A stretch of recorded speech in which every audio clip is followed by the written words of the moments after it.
went from there through St. Mary of Blaes up into Cherisi Forest. And then we got in a hedgerow where we got beat up real bad. We lost something like 20 tanks the first day.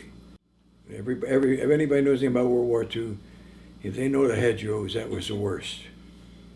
And that's where I got my first good baptism of the war. I was sent up to the front with a load of ammunition and a gas truck. The captain took us up and said he'd be back. Well, he never did come back.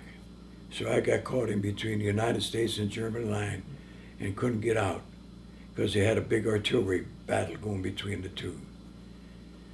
So it got dark and we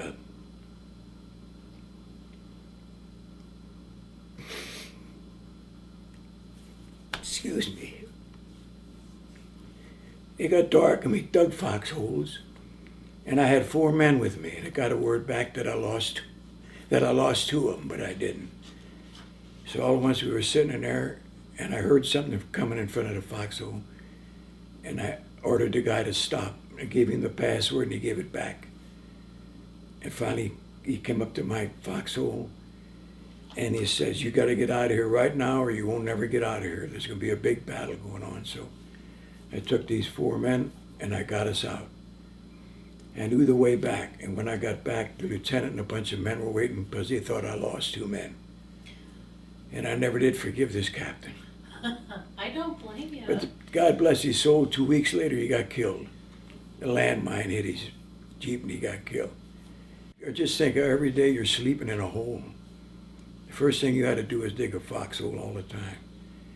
And it rains and the foxhole gets full of water. And you go around to look for pine needles or something to lay on. And you dig a foxhole. And if you're in the rocks, it'll take you a while and spend an hour digging it, and 2 hours later they say, "Let's move out." And you did all that work on the foxhole. But at there, me and a sergeant shot down an airplane.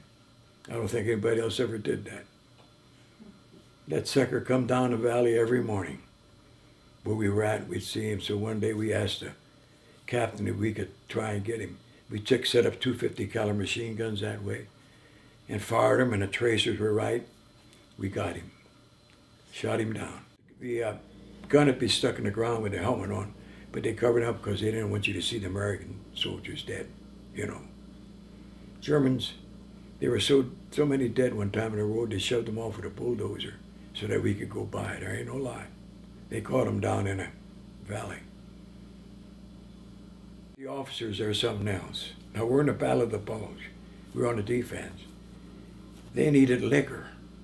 Get this. So 5 of my lieutenant come up to me and he said, "Corporal, you better go to Brussels, Belgium. That other guy cracked that Jeep up."